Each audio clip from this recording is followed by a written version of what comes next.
There's a lot of different boats I could be fishing out of, and if I can only have one, it's a 2200 Bay Ranger.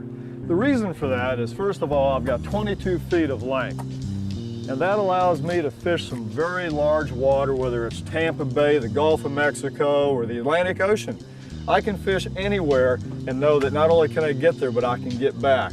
On a Ranger 2200, you've got a sharp V entry at the bow that just literally eats up the chop.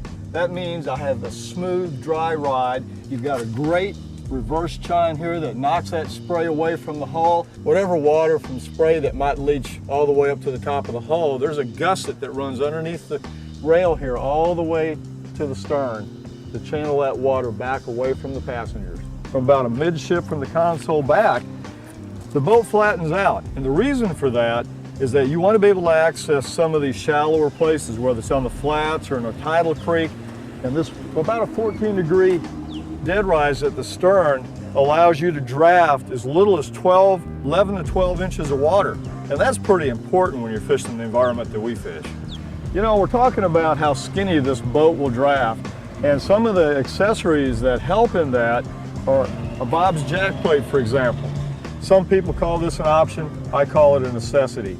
This is 7.5 inches of vertical lift that allows you to raise your engine to get it up high enough where sometimes it's, you know, it's the insurance you need to get on plane in shallow water, and also to help protect those grass flats.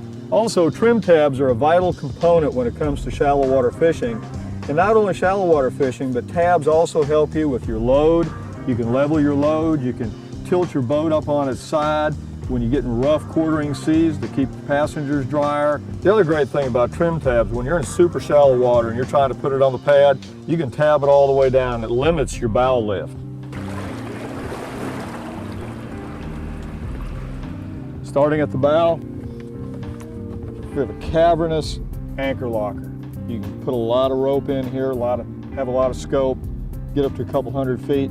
You also have your trolling motor plug right here, mounted inside to keep it and protect it from the elements. Mounted on the center line of the hull is a cavernous storage locker. You can see I've got all my favorite baits, my leader wheels. I mean, I have got all my soft baits, extra life jackets, flare kit, safety kit. This cavern goes all the way forward underneath the front deck. This live well, if you will, allows me to put bait forward so I don't have to go all the way to the stern to get a live bait if I'm live bait fishing. This is a pretty neat little feature. 2 huge rod lockers. Goes up into the hull about 9 feet. So you can store everything from big-eyed spinning reels to stand-up gear, your inshore rods. It's carpeted. I like that feature because it protects all my expensive spinning reels and rods. You can literally go fishing inshore, nearshore, and offshore all in the same day in the same boat because you can store all those rods away where they're safe and out of your way.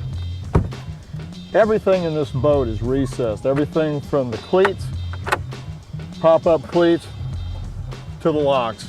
The console is the perfect size to mount all of your accessories, but not too big to encumber movement to the front deck.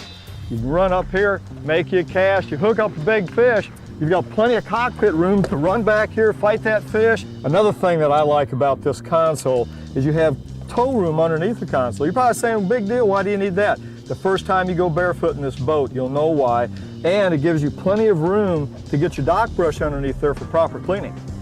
Some of the great features of this Lean Post live well is how much bait you can actually store in this tank. This is a cavernous tank, holds almost 40 gallons, which is integral in keeping live bait lively.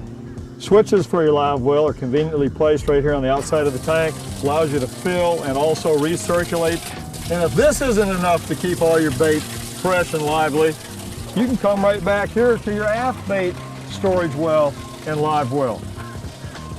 If you're looking for the ultimate inshore fishing boat, may I suggest the 22 Bay Ranger.